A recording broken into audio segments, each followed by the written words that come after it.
الفاتحہ بروح النبی صلی اللہ علیہ وسلم۔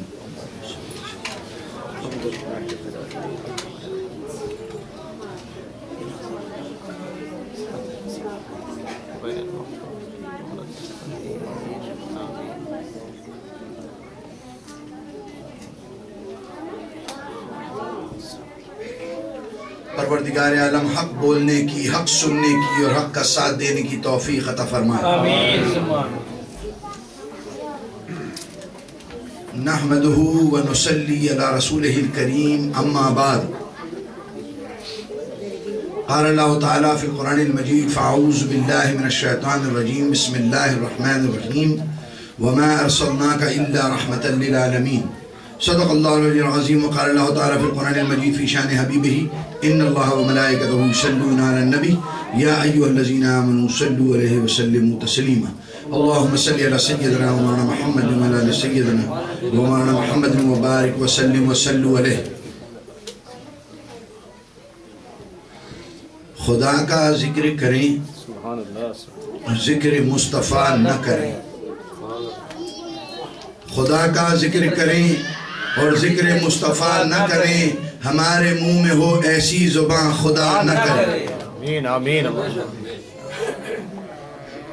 وہ دانائے سبل ختم الرسل مولائے کل جس نے غبار راہ کو بخشا فروغ وادی سینہ، اور نگاہ عشق و مستی میں وہی اول وہی آخر، نگاہ عشق و مستی میں وہی اول وہی آخر، وہی قرآن وہی فرقان وہی یاسین وہی طٰہٰ۔ سبحان اللہ سبحان اللہ۔ شوق اگر تیرا نہ ہو میری نماز کا امام، شوق اگر میرا نہ ہو تیری نماز کا امام، شوق اگر تیرا نہ ہو میری نماز کا امام، میرا قیام بھی حجاب میرا سجود بھی حجاب۔ اور قوت عشق سے ہر پست کو بالا کر دے،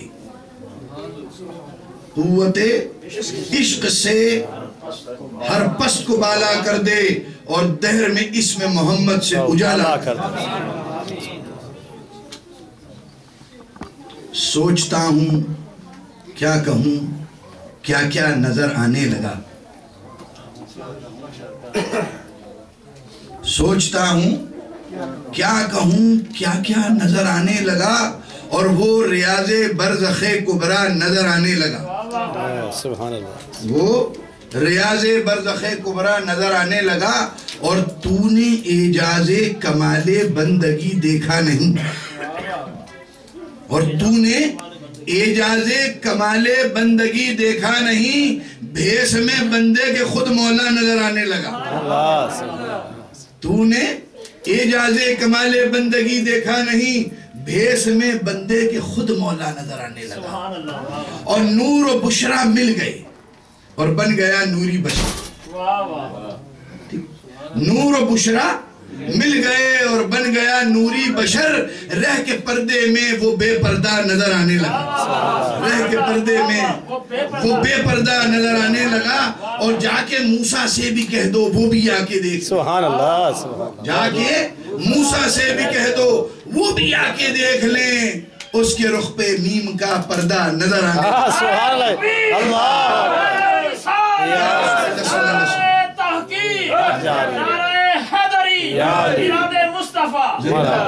اس کے رخ پہ میم کا پردہ نظر آنے لگا، اور آنکھ جب تک بند تھی، اس پہ ذرا غور کرنا پڑے گا آپ کو جب موقع لگے، آج تو اس پہ گفتگو نہیں ہو سکتی، موقع لگے گا تو کچھ اشارے۔ آنکھ جب تک بند تھی ایک آدمی سمجھا تجھے، اللہ اللہ، آنکھ جب تک بند تھی ایک آدمی سمجھا تجھے، جب واہ ہو گئی کیا کیا نظر آنے لگا، جب واہ ہو گئی کیا کیا نظر آنے لگا، اور ان کی یاد میں جو ٹپکا اشک اختر آنکھ سے، ان کی یاد میں جو ٹپکا اشک اختر آنکھ سے، منزلت میں وہ عرش کا تارا نظر آنے لگا، منزلت میں وہ عرش کا تارا نظر آنے لگا۔ میں جو چپ رہوں تو تو ہی سب کچھ ہے، جو کچھ کہا تو تیرا حسن ہو گیا محدود، بارگاہ رسالت والے رسالت میں درود شریف کا نذرانہ پیش فرمائے۔ سیدی یا رسول اللہ وسلم علیکہ یا حبیب اللہ۔ اللہ رب العزت کا بہت کرم ہے کہ آپ احباب سے ایک دفعہ پھر ملاقات کا شرف حاصل ہوا۔ پہلے جو دعائیں ملی تھیں ان دعاؤں سے بھی مجھے بہت فائدہ ہوا تھا، اور وہ فائدہ بھی آپ کے سامنے پیش کیا جائے گا انشاءاللہ، ایسی بات نہیں ہے۔ کہتے ہیں حضرت سب آپ ہی دعاؤں کا اثر ہے۔ اگر حضرت کی پوچھ لے بھئی کیا اثر ہے آپ دکھائیے، تو انشاءاللہ جو میرے بھائی پیار محبت سے دعا کرتے ہیں ایک دوسرے کے لیے، وہ ضرور ہم ایک دوسرے کے لیے فائدہ مند ہوتی ہے۔ اللہ رب العزت نے ایک موقع ہمیں اور عطا فرمایا کہ ہم ساتھ بیٹھیں، ایک دوسرے سے ملاقات کریں اور اللہ کے پیارے نبی صلی اللہ علیہ وسلم کی محفل سجائیں۔ 3-4 کچھ باتیں جو حضرت مفتی بلال صاحب نے، کیونکہ لامحالہ وقت کی قید ہوتی ہے، کچھ کہنا چاہتے ہیں بات مکمل نہیں ہو پاتی، تو ان باتوں کو ذرا سی وضاحت اور پھر انشاءاللہ اپنی اصل گزارشات آپ کے سامنے پیش کروں گا۔ محفل اس وجہ سے عظیم نہیں ہوتی کہ اس میں سننے والے اور بولنے والے کتنے بیٹھے ہیں۔ محفل کی عظمت اس بات سے ہے کہ وہ محفل جس کے نام سے منسوب کی جاتی ہے۔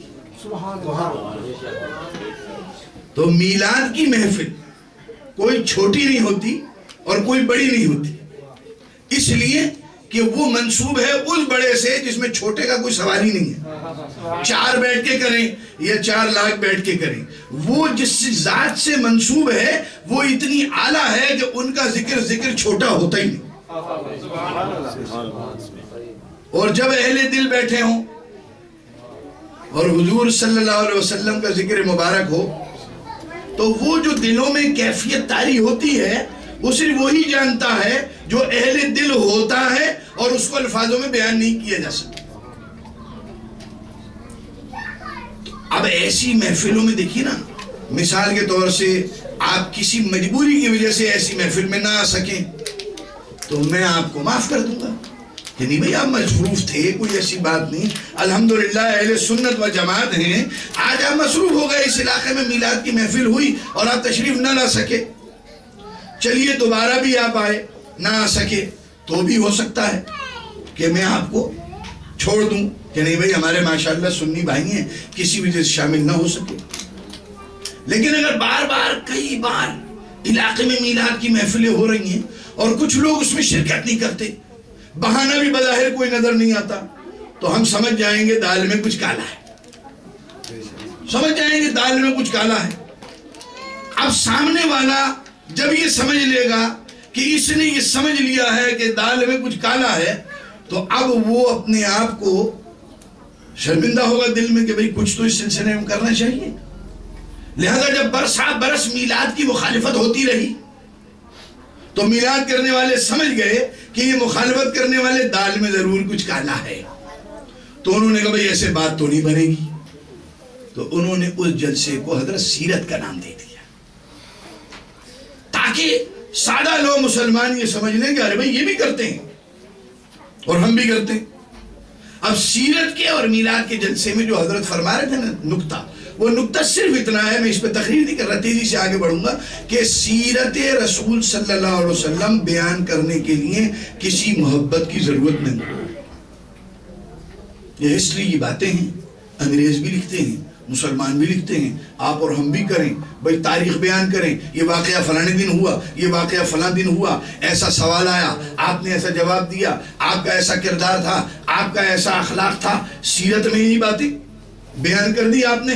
اس کے لیے محبت کی ضرورت نہیں، بغیر محبت والا بھی سیرت کا جلسہ رکھ سکتا ہے اور سیرت کا ذکر کر سکتا ہے، مگر میلاد منانے کے لیے ایسا ہو ہی نہیں سکتا بغیر محبت کے میلاد منانے۔